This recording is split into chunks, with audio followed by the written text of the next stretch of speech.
The 1800s were a period of growth here in Bloody Run.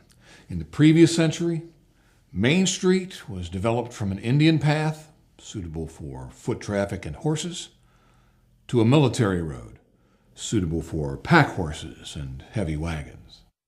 The year is 1801. Thomas Jefferson is president, and the Pennsylvania legislature decides they need to upgrade this road over the mountains so they have a good transportation artery between Philadelphia and Pittsburgh.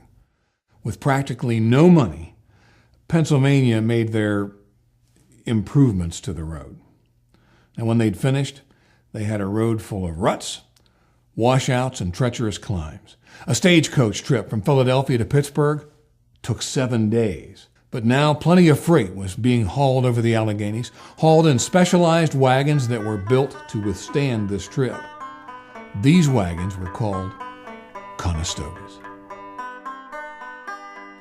The Conestoga wagon was the primary cargo vehicle used to cross the Allegheny Mountains. It was heavy duty, built to withstand regular trips over these treacherous mountain roads, and it was drawn by teams of 4 to 12 horses. It could haul more than 5 tons in a single load. The Conestoga wagon was the 19th century equivalent of the tractor trailer. The typical covered wagon used by most westward migrating families was lighter, less sturdy, and required a lot less horsepower. If the Conestoga was the era's tractor trailer, the generic covered wagon was the era's minivan. So, in 1805, Pennsylvania's improved road is only marginally suitable for professional drivers and the wildly adventurous. But it was way too treacherous for the average traveler. In the Commonwealth of Pennsylvania, they knew it. A few years later, the Pennsylvania legislature authorized private turnpike companies to try to improve the road. And by 1815, Main Street was part of the Chambersburg-Bedford Turnpike Company. Toll gates were placed every 5 to 10 miles, but even with the toll gates, the Turnpike Company's improvements had cut travel times in half. A trip that took 7 days in 1805 now took only 3. Merchants benefited from the sale of cheaper and more readily available goods. Farmers benefited from the easier way to get their produce to market. Landowners benefited from an increase in property values. And ordinary residents benefited from increased employment opportunities.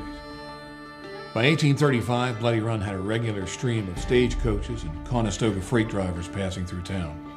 It was also busy with traffic from ranchers in the Ohio Valley, who were now driving cattle, sheep, and other livestock east to Philadelphia. And those cattle drives created huge dust storms and a mountain of droppings.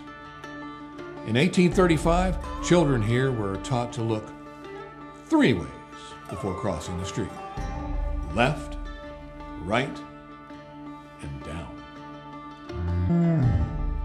Taverns, they were bustling with travelers. And one of the most successful of those taverns was this one, built by a man named Michael Barndollar. Michael Barndollar was a German immigrant who moved to Bloody Run in 1787. He built the tavern here in 1802, and within 20 years he had passed the tavern on to his son, Jacob.